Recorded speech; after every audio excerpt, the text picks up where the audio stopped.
दोस्तों नमस्कार।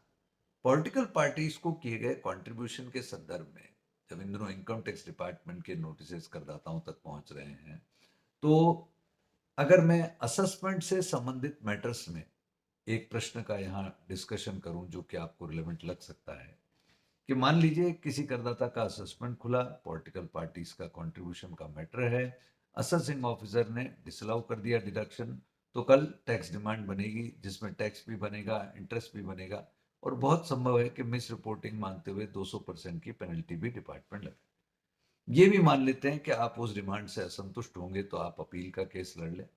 तो एक कोरिलेटेड पॉइंट ये बनता है कि क्या ऐसे मैटर को विवाद से विश्वास स्कीम में सलटाया जा सकता है। दोनों एस्पेक्ट से इस बात को रखता हूं, जहां असेसमेंट में डिमांड बने तो, या जिसका तो अभी असेसमेंट नहीं खुला और वो भी ये सोच रहा हो कि मैं विवाद से विश्वास स्कीम का बेनिफिट ले लूं। तो मेरी ओपिनियन में ये बात आप स्पष्ट जानिए, विवाद से विश्वास स्कीम 2024 जो आई थी वो आज की डेट में समाप्त हो चुकी और उस स्कीम की भी एक कट ऑफ डेट थी कि अगर एज ऑन पर्टिकुलर डेट आपका मैटर अपील में पेंडिंग था तो ही आप विवाद से विश्वास स्कीम में जा सकते थे।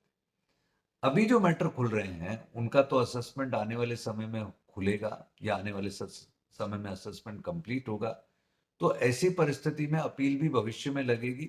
फिर कट ऑफ डेट जो पहले ही निकल चुकी उसके अनुरूप देखा जाए तो विवाद से विश्वास स्कीम में जाने का कोई रास्ता बनता नहीं। लेकिन अगर मैं मान लूं कि 2020 में पहली विवाद से विश्वास स्कीम आई, मोदी सरकार ने जो लाए, फिर 2024 में अगली स्कीम आई, हो सकता है भविष्य में फिर कोई विवाद से विश्वास की स्कीम आए। ये प्योरली सरकार के डिस्क्रिप्शन पर है। तो आप अगर उस दिन तक अपील में पेंडिंग केस लेकर के खड़े होंगे तो विवाद से विश्वास स्कीम का रास्ता बन सकता है। लेकिन आज की डेट में ऐसा कोई एजम्पशन करना गलत होगा। ना तो विवाद से विश्वास स्कीम का आज की डेट में पॉलिटिकल कॉन्ट्रीब्यूशन के मैटर में कोई रिलीफ संभव है। भविष्य में यदि कोई स्कीम आती है, उसकी क्या रूपरेखा बनती है, उसके अनुरूप आप मैटर को तभी डिसाइड कर पाएंगे, ऐसा मैं मानता हूं। So I hope this clarity regarding Vivad se Vishwas scheme and ATGGC matter would be helpful to you in deciding your merits, your particular consideration. Thank you. Jai Hind.